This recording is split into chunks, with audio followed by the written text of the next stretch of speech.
Hello my friends, my name is Dave. I will tell you a bit about myself. I'm a vegetarian. Thank you. Thank you, very, very enthusiastic. They're normally too weak to cheer, but that's very nice. I've been veggie for a while. There are certain things that I miss, like respect.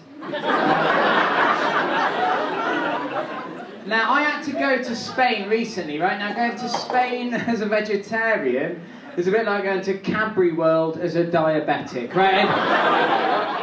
It really is. They don't have the cultural equivalent. We went out to a restaurant. I said to the waiter, "Do you have any veggie options?" He looked at me like a shit in the till, right? I was really confused. I said, "I'm really sorry, mate. Do you just have anything like without meat?" And he looked at the menu, looked at me, and he went, "We've got duck." And I had to point out duck is still meat. Right, and he said one of the most beautiful things I've ever heard. He went, "Well, it swims, it's part fish." There's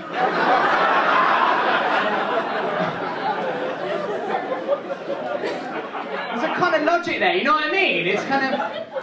Because there are some people that eat fish. Anyone know what you call a vegetarian that eats fish? No, a liar.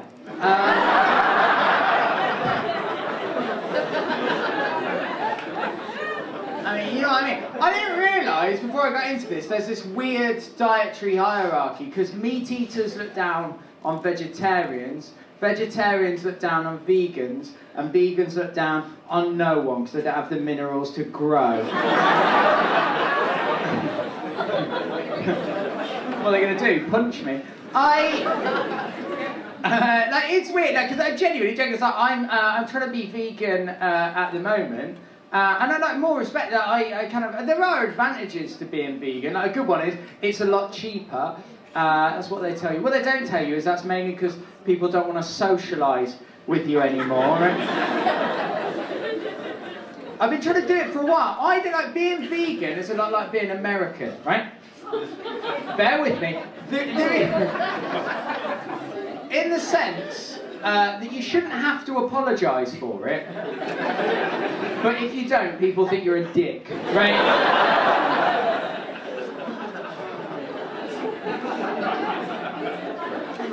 I didn't even know. Some people don't realise the difference between vegetarian and vegan. If you don't, fair enough, let me fill you in. So vegetarians don't eat any meat, whereas vegans don't eat any meat or use any animal products. That's the difference. Vegans will never use any animal products, which is why a vegan will never use like a zebra crossing. Not allowed. I had to get rid of my piggy bank. No longer allowed to collect nectar points either, right? So it's kind of frustrating, and I'm doing it for a couple of different reasons. First reason I'm doing it is because when I was growing up, my dad was a vet, right, and he specialised in looking after really, really, really sick animals, by which I mean he was a butcher. And a little bit too real for some people, isn't it? You know what I mean? Also, the other reason as well that I'm doing it is because my girlfriend's vegan as well, and her name's Una, and she's Irish, so that's spelled OONAXTTJ / the winky emoji, the Batman symbol, and then the transient concept of hope, right? That's how you spell her name. When I say she's Irish, she's not even a fun Irish, you know what I mean? Like, it's like, you know, I'm just like a good Irish. You know what I mean? She's not like the good. She's not that kind of like. She's not that one. You know what I mean? Like we like that one, don't we? She's like the other. She's like the angry. You know the other, the sort of like yeah, no, like Jesus, right? That's what we call the withdrawal method. She's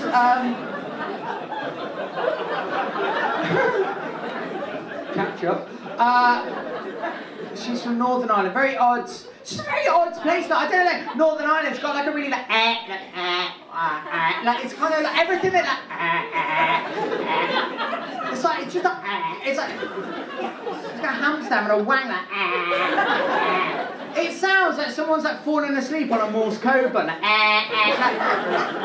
We've been together 4 years. I haven't understood a fucking word she said. Right? It's just Killed him.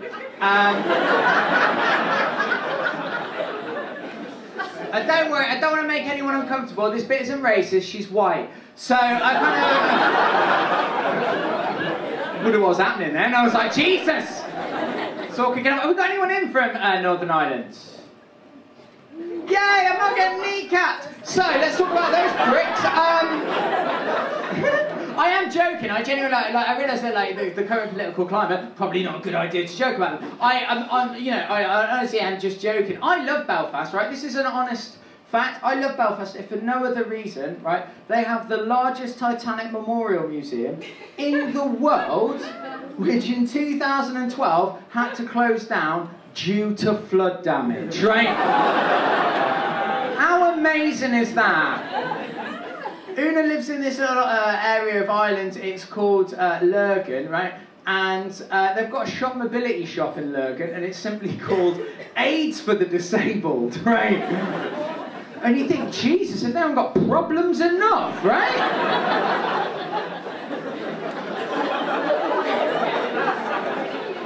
You've done that great, right? Say that in a very aware this venue has no disabled access. But we crack on! Because we recently joined this thing, I don't know if you've heard of it, it's called Borrow My Doggy, right? I don't know if anyone yeah, it's fucking brilliant. It's brilliant. Love it. It's amazing. If you haven't heard of it, basically it's Tinder for dogs. That's the kind of... I said that to one of my mates, he said Tinder is for dogs. So that's...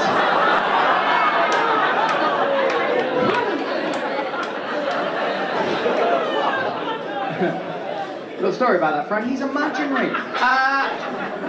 So basically, it matches people that have dogs and people that want to walk dogs. Oh god! Now we matched up with this incredible long-haired sausage dog. He's adorable. He's called Rocket. He's fucking brilliant. I love him. I love him to bits. We walk him every Thursday. It's great. Now this is relevant because before I went to Edinburgh, we were walking Rocket in Clapham, and I thought he was on the lead. He wasn't. He bolted. Terrified. We're like, what's going to happen? Now. I can tell you, you haven't seen fear until you've seen my Northern Irish girlfriend standing in a busy London high street shouting, Rocket! Rocket! You're like, fuck, it's the 90s! It's the 90s! Jesus! Brilliant, right?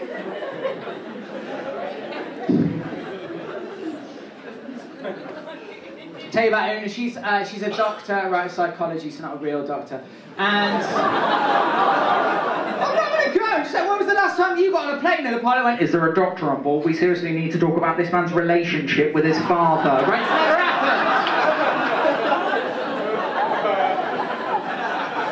Never heard that?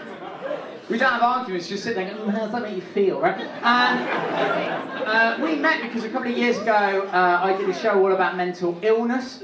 And I don't sound arrogant, but that show, I took it to Edinburgh and it got 5 stars. Yeah, if you add them all up. And basically, the show, because I genuinely want to change the way that we talk about mental health in the UK, because I think it makes people uncomfortable, and I kind of understand that, and I want to get rid of that, because I think, like, in the UK, anything that makes us uncomfortable, we tend to box it up and ship it off, right? Which is how we created Australia.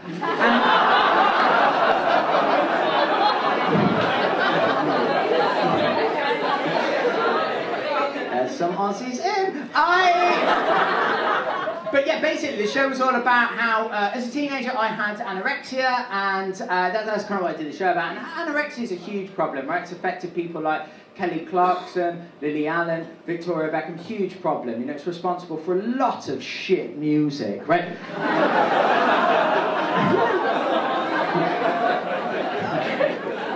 When I did that show, I said to my housemate, do you know any famous male anorexics? And he just went, Gandhi.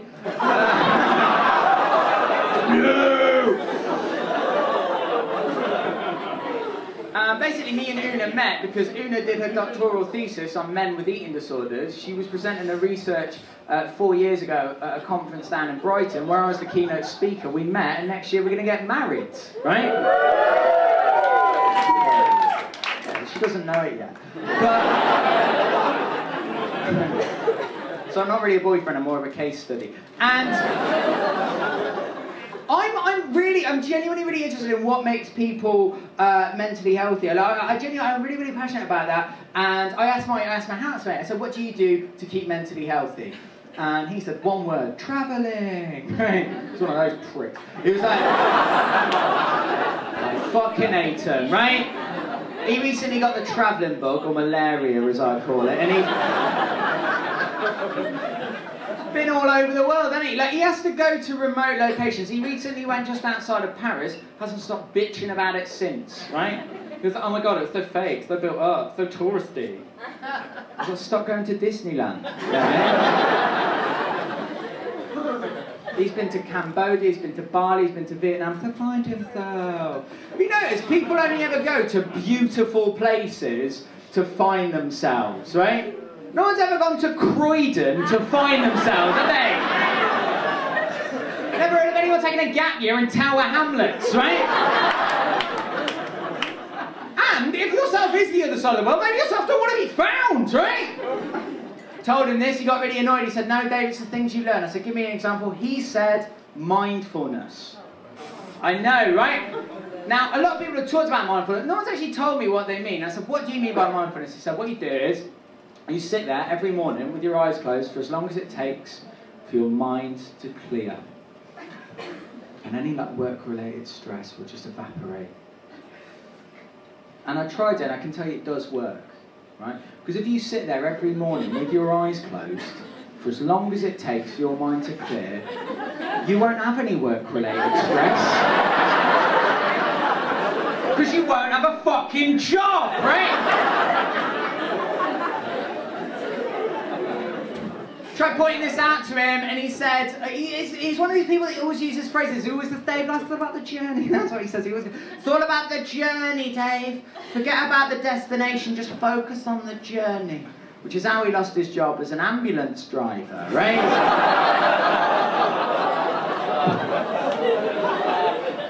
The thing that I wouldn't mind is, I think he's always trying to get me to be a better person. He says, Dave, improvement starts with an I. And I don't have the balls to point out unhappiness starts with you. So I wouldn't, you know what? Because I genuinely believe, I think there are two types of people in this world, right? There are two types of people in this world. And to tell what type of person you are, all you need is a UK standard party popper, right? Not that there is any other type of party popper. Really Brexitified that. So all you need is a party popper. Basically, there's one type of person in this world that set up a party popper and their first thought will be, woo, party time! There's also another type of person in this world who will set up a party popper and their first thought will be, someone's going to have to clear that up. I am that second type of person, right? And I'm jealous of positive people. The start of this year, I lost my job. I used to present a breakfast show on radio. I lost my job. Una's first thing that she said to me, she said, Dave, don't worry. It's not a crisis. It's an opportunity. I agree. Bollocks, isn't it? It's not a crisis, it's an opportunity. We don't call it the 2008 financial opportunity, do we? I've never seen a 50-year-old bloke wearing leather trousers, driving a Harley Davidson, divorcing his wife, and thought, oh, that man's having a midlife opportunity, right? And the problem is, when you are cynical, I think it ruins things. For example, Una loves Harry Potter, right? Now, I find Harry Potter difficult to get on board with, purely because I don't find it believable, right? And it's not the witchcraft, the wizardry, but, right, I'll put it this way. If you read Harry Potter, you expecting me to believe that if you give a teenage boy in a boarding school an invisibility cloak, the first place he's going to go is the library? Are you shitting me?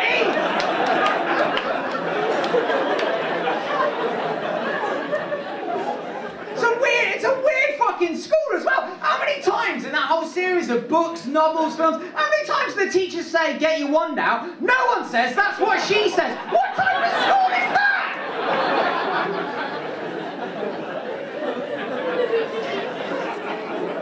And I'm not having a go. Like, I love Harry Potter. I go as far to say, because it's my favourite Lord of the Rings fan fiction, right? But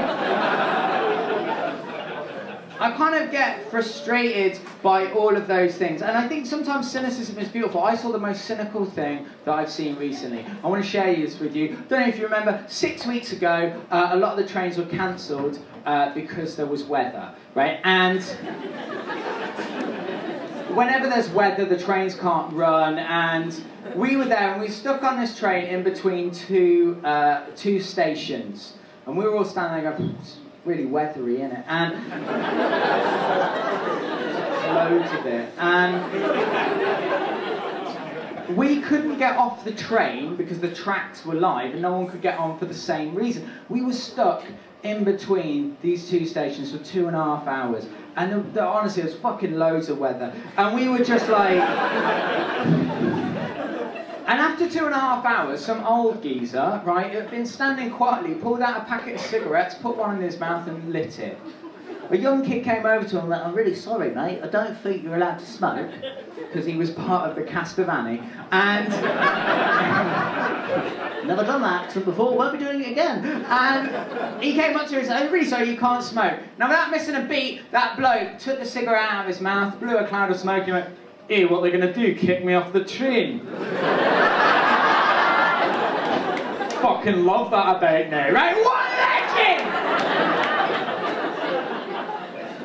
Because he was Welsh. But I kind of like, I do find that, and it really annoys me when people use all of those kind of like overused phrases. It's like Una like always uses that phrase. I don't know if you've heard that phrase. You miss 100% of the shots you don't take. Has anyone else heard that? It was obviously famously said by Oscar Pistorius, right? And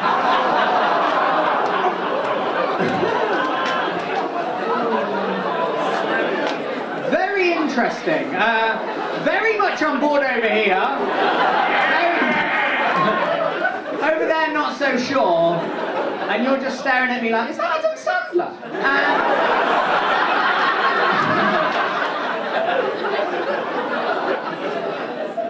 And if you want to know the most offensive people, I'll leave you with this, right? Most offensive people, kids. I'll explain to you for why. I do kids shows. What I like to do at the kids show, get the kids on stage, they tell their jokes, everyone claps, it's a beautiful thing. Now, I just came back from Edinburgh doing a show up there. Got this little girl on stage, she was 7 years old, she's called Matilda. And when I came, Matilda, you going to tell your joke? She was like, yeah. She started telling this joke. Now, if you know the punchline to this joke, please shout it out, right? The joke she started telling was, why does Santa not have any children? Anybody know the punchline to that joke? Why does Santa not have any children? Mrs. Claus is infertile. Ooh, Mrs. Claus is infertile. I mean, not really a joke that the poor woman's barren, is it? You know? Tell the other one about her ovaries. Good guess though, very good guess. It's not that. The answer I was looking for, Santa doesn't have any kids because he only comes once a year. And that's down the chimney. That's it's not mine!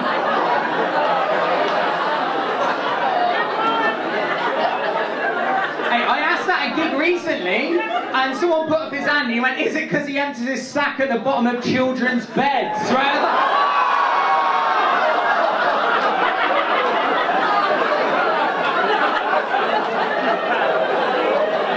I said, this is the last PTA I'm ever doing, right? So I,